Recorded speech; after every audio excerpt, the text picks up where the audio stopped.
Korupsi atau KPK masih belum berhenti melakukan pengembangan penyidikan dalam kasus dugaan korupsi suap pengurusan perkara di Mahkamah Agung atau MA, meski telah menjerat 2 Hakim Agung MA, Sudrajat Dimyati dan Ghazalba Saleh.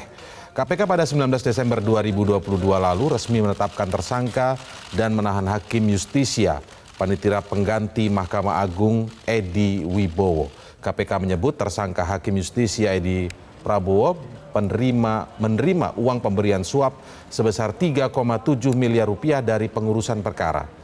Wakil Ketua KPK Alexander Marwata membenarkan adanya mafia hukum yang bermain dan sebetulnya tutur Alex tidak hanya menyangkut di jajaran peradilan saja. Menurutnya para mafia ini telah bermain sejak proses penyidikan dan KPK telah mendapatkan informasi akan hal tersebut yang muara permainan para mafia hukum itu di proses pengadilan.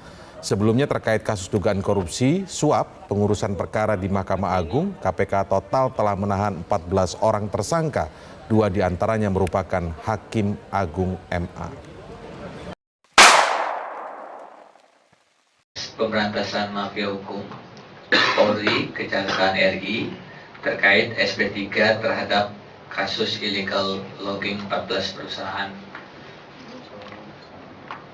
Pada hari Selasa 7 dan 8 Juni 2011, Satgas menyelenggarakan koordinasi dengan Kepolisian Republik Indonesia dan Kejaksaan Republik Indonesia terkait surat perintah penghentian penyidikan terhadap kasus illegal logging atas 14 perusahaan di Riau.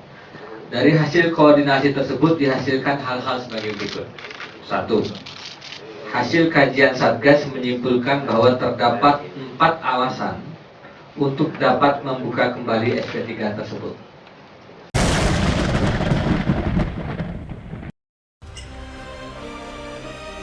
Ini adalah rekaman saat video aksi main hakim sendiri pada seorang mahasiswa terjadi di Goa, Sulawesi Selatan.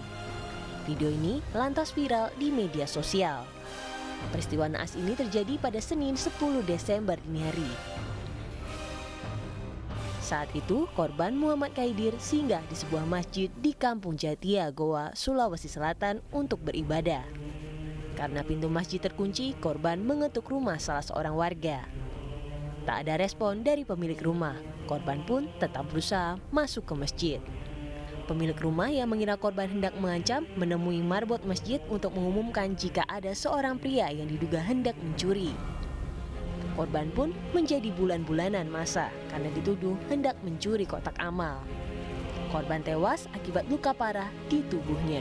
Penangkapan ke-13 orang itu merupakan buntut dari aksi main hakim sendiri yang terjadi pada hari Minggu 8 Mei lalu terhadap 7 warga desa Cipanas. Para tersangka kemudian dibawa dengan mobil ke Polres Lebak untuk menjalani proses hukum.